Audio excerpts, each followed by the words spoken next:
Well, it's been a season of inconsistency for the Patriots in pretty much all aspects of their game, including the defense. I'm Mariah Janos, joined by Evan Lazar. Evan, at this point, how much of the struggle is on the coaching versus the personnel? Seems like the age-old question with this entire Patriots team right now. Yeah, was it the coaching? Is it the players? Look, good players can't overcome bad coaching. Who said that? Bill Belichick himself said that. Good players cannot overcome bad coaching. And I thought on Sunday, look, last week against the Rams, Sean McVay's a wizard. He had a great game plan. He schemed it up against the Patriots in the run game, and you tip your cap in a lot of ways.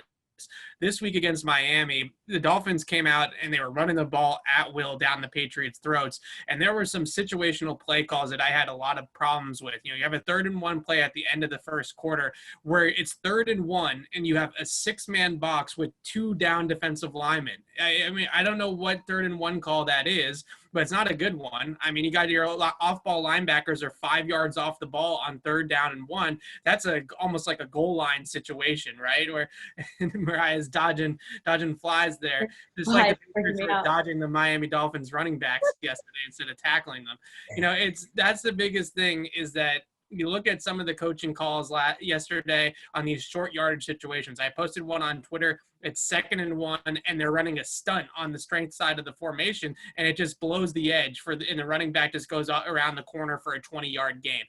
These are the types of plays that you kind of scratch your head at, and you say, what are they calling in the huddle defensively to get these guys in the best position to succeed? Again, the flies are really getting me today. I don't know what's going on in here. Proceed. It's okay. I'll just continue on and you just don't get bit by the flies. I think that there's definitely a little bit more towards the personnel side being the bigger issue here. When you have some of these guys that can't get off blocks, that can't, come downhill and be aggressive at the line of scrimmage. Kyle Duggar is basically the only one that flashed an ability to get off a block at the second level of the defense all game long on Sunday. But still, you got to put them in the best position to succeed. And I don't know if we're necessarily seeing that over the last couple of weeks with the run defense. Yeah, it's certainly been a struggle. We really just you don't know what to expect at this point out of each week. Sometimes they're on, sometimes they're off. And it's really frustrating because it used to be the one aspect of this team that we were so confident in. But I guess it is what it is. Patriots Press Pass is presented by Manscaped. Get 20% off and free shipping using the code PressPass20 at manscaped.com. That's 20% off with free shipping at manscaped.com using the code PressPass20. Take the leap and join the Manscaped movement today. Now, do you see this as an issue that needs to be addressed in the off season? Is there any chance of getting back to that old Patriot way defense? What are your thoughts going forward on what's going on back there?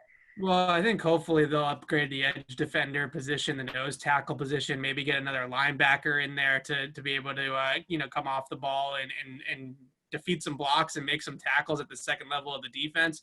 But I think mainly what you're looking at is some growing pains for Steve Belichick as a defensive play caller, especially just in terms of the schematic chess match of what exactly is the down and distance, what's the other team doing well. I think sometimes they come into the game, especially against this Miami team, they didn't expect the Dolphins to run the ball 42 times yesterday. This is one of the worst rushing attacks in the NFL.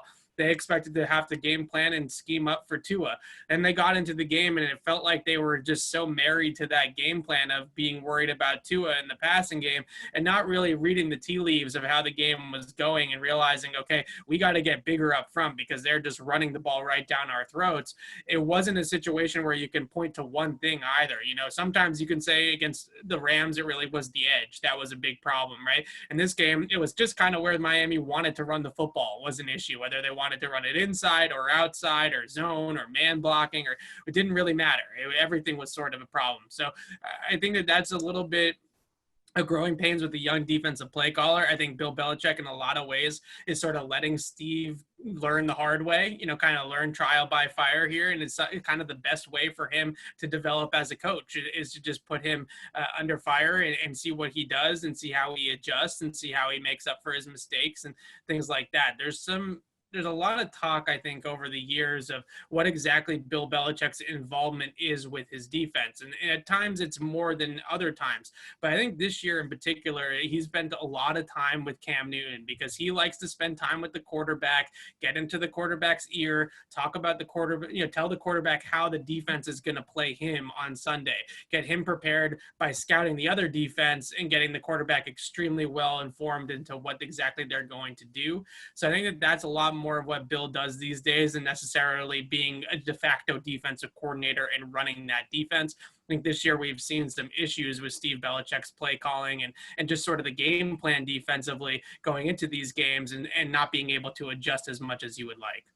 Yeah, absolutely. As you mentioned, it's just a situation where Bill Belichick's priorities have shifted. He used to not have to worry about really what, obviously he worried about what was going on with his offense, but he had a seasoned quarterback that knew everything inside and out, so he could focus all of his attention towards this defense that we all know and love. And this year, it's just a completely different situation on all levels.